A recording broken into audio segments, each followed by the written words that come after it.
L'économie avec Mariam Pierzadeh. Bonjour Mariam. Bonjour Philomé. On ouvre cette édition avec l'ouverture des bourses européennes. Et c'est du rouge partout, vous allez le voir, moins 0,8% pour Paris, moins 0,96% pour Londres. Francfort perd plus de 1% ainsi que Madrid. C'est également du rouge partout en Asie ce vendredi matin, moins 0,2% pour le Nikkei. Le Hang Seng s'enfonce moins 1,28%. Et puis le Kospi clôture en forte baisse à moins 2,2%. Coup d'envoi aujourd'hui de ce sommet Merkel-Hollande-Rajoy-Monti. Berlin tape du poing sur la table. L'Allemagne, qui invite ses partenaires européens à d'abord appliquer les règles acceptées en commun pour dénouer la crise au lieu de lancer de nouvelles idées de financement européen. Le ministre allemand des Finances a rappelé une règle, pas de crédit supplémentaire sans engagement national fiable. Parallèlement se poursuit le sommet Ecofin à Luxembourg. Ce qu'il faut en retenir, ce sont deux choses. La Grèce, qui demande un délai de 2 ans à ses créanciers pour assainir ses plans et qui n'exclut pas d'avoir besoin d'un nouveau prêt. L'autre, c'est l'Espagne, qui a chiffré ses besoins à 62 milliards d'euros pour renflouer ses banques. Cécile Galuccio.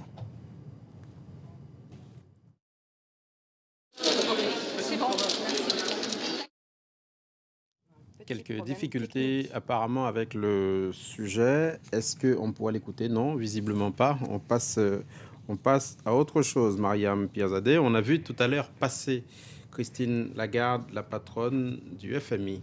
Oui, la directrice générale du Fonds monétaire international souhaite qu'une nouvelle étape forte de la construction de la zone euro soit rapidement franchie pour une mise en commun de politiques budgétaires et des mécanismes de supervision. Elle va même plus loin.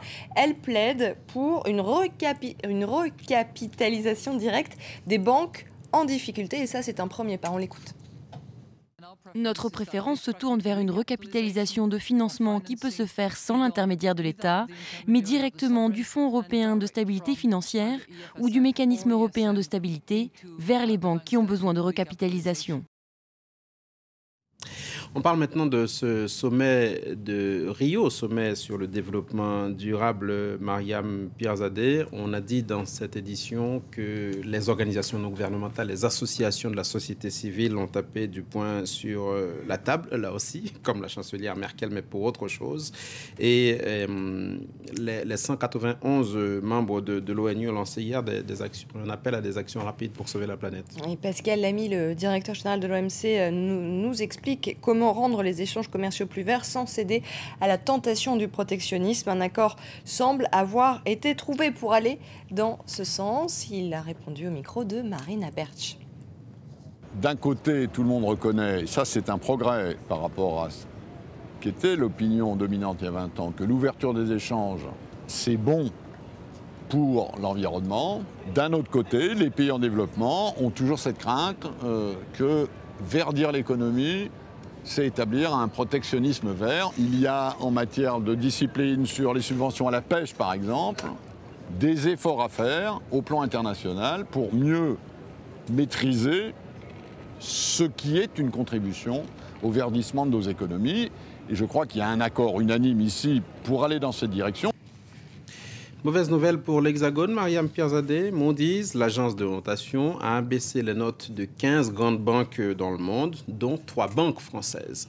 Et oui, les 3 banques, ce sont BNP Paribas, la Société Générale et le Crédit Agricole. L'agence de notation, vous l'avez dit Philomé, abaisse la note de 15 des principales banques mondiales comme Morgan Stanley, Citigroup, Bank of America ou encore Goldman Sachs. L'Allemagne n'est pas épargnée avec la Deutsche Bank.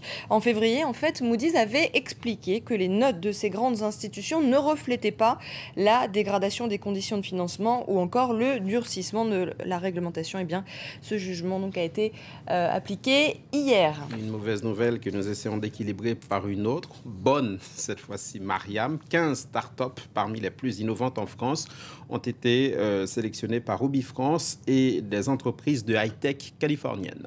Pour une semaine de rencontres et de coaching dans la Silicon Valley en Californie. Cela s'appelle French Tech Tours et l'objectif c'est bien sûr de conquérir le marché américain et pourquoi pas aussi de s'installer dans la mythique région de la baie de San Francisco. Stéphanie Tsilgui. Maxime dispose de 5 minutes et quelques diapos pour vendre son idée.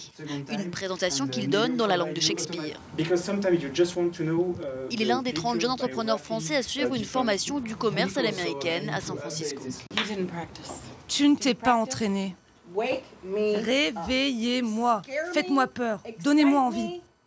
Sélectionnés par UbiFrance et des entreprises de high-tech californiennes, ces jeunes créateurs de start-up sont là pour faire connaître leurs talents. Quand on est une entreprise étrangère, française ou pas d'ailleurs, et qu'on vient dans la Silicon Valley, c'est compliqué. Personne ne vous connaît. Vous n'avez pas forcément les mêmes moyens d'ailleurs au départ que vos concurrents américains. Donc un petit coup de pouce, c'est pas plus mal. Et nous, on est ce coup de pouce. Toute la semaine, ils enchaînent les rendez-vous avec des clients, des partenaires ou des investisseurs potentiels. Maxime, 30 ans, a développé une application de gestion de contacts. En venant à San Francisco, il aimerait bien lever des fonds pour son entreprise. C'est des histoires qui font rêver où on dit ouais, ils ont été dans un événement et ils ont été repérés par TLBC qui a mis 3 millions de dollars dans leur boîte et c'était parti. Dans ce bar branché de la ville, Maxime, Clément et les autres franchises font une démonstration de leurs produits devant un public de connaisseurs. En 2011, la moitié des entreprises qui ont participé à cette formation ont depuis ouvert un bureau aux États-Unis.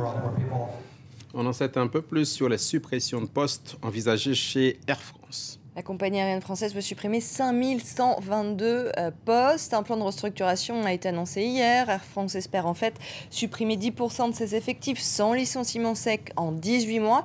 Donc soit par des départs non remplacés ou par des départs volontaires. L'objectif de ce plan hors norme est d'abaisser les coûts de 20% et d'économiser donc 1,8 milliard d'euros. Pour la première fois, les Russes achètent des Airbus A380. Et c'est la deuxième compagnie aérienne russe, Transaéro, qui a signé une commande ferme de 4 à 380 pour un peu plus d'1,7 milliard de dollars. Changement de cap donc chez Transaéro, qui s'équipait auparavant chez le grand concurrent, l'avionneur américain Boeing. En décembre, la compagnie avait déjà acheté des moyens courriers des A320 Neo. Et selon Airbus à ce jour, l'avionneur a livré 77 A380 à 8 clients rien que pour cette année. On continue de parler gros sous par ces temps de crise. Mariam, le PDG d'Oracle s'offre une île à Hawaï. Et oui, c'est une idée, une île qui coûte 500 millions de dollars. Larry Ellison, le PDG de l'éditeur américain de logiciels, s'est offert 365 km². Il s'agit de la 6e plus grande île de l'archipel. Et la lutte semble avoir été rude puisque Larry Ellison était en compétition avec Bill Gates, pour la petite histoire, qui s'est marié sur cette île et qui voulait la racheter. Larry Ellison a donc gagné. Il se classe quand même au 6e rang des plus grandes fortunes du monde avec plus de 36 milliards de dollars de patrimoine. Merci Mariam Pierzadeh. Plus d'infos sur France 24 dans un instant. Nouvelle tranche d'infos avec Vincent Roux.